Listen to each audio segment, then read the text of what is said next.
L'équipe de Kuroko et Kagami aurait dû perdre contre Rakuzan, je t'explique. Seirin, ils ont un défaut énorme, c'est leur dépendance à Kuroko et Kagami. On va être clair, c'est une très bonne équipe, mais sans eux, je pense qu'ils vont nulle part. Contre Rakuzan, Kagami, c'est le seul qui se rapproche du niveau de Akashi, alors que Kagami, il est dans la zone. Et Kuroko, il brise le style de jeu parfait de Rakuzan avec son propre style de jeu atypique. Et le reste de l'équipe de Seirin est solide, mais ils ont absolument pas le niveau pour tenir tête à Rakuzan.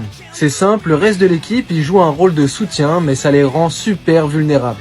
Parce que si Kagami et Kuroko ils se font neutraliser, Seirin ça redevient une équipe un peu classique. Mais on peut se poser la même question pour les autres équipes. Si on enlève Kisei, Akashi et Aomine, est-ce que leur équipe elle deviendrait aussi faible? Non. La différence c'est que certaines équipes restent solides même si on leur enlève leur star. Alors que Seirin devient vraiment trop fragile. Par exemple à Toho, si on enlève Aomine, ils perdent leur atout offensif le plus fort.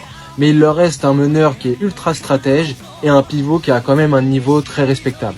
À Yosen, si on enlève Murasaki Bara, ils perdent leur atout défensif, mais il leur reste Imuro et le reste de l'équipe ils sont très respectables et ils sont très en place. À Kaijo, sans Kisei, ils perdent un monstre mais leur meneur il est super intelligent et le reste de l'équipe il est quand même super structuré. Et je vais pas parler de l'équipe de Akashi parce que sans Akashi, le reste de l'équipe c'est les généraux sans couronne. Donc Seirin, sans Kagami et Kuroko, ça reste une équipe bas de tableau pour moi. C'est pour ça que pour moi c'est un vrai miracle que Seirin ait réussi à battre Rakuzan parce que on a la montée en force de Kagami dans sa zone et le fait que Akashi il ait quand même perdu le contrôle pendant la fin du match. Mais c'est cet effet de surprise qui rend cette victoire incroyable. Alors est-ce que pour toi Seirin c'est l'équipe la plus forte ou est-ce que c'est celle qui s'est surpassée au bon moment ?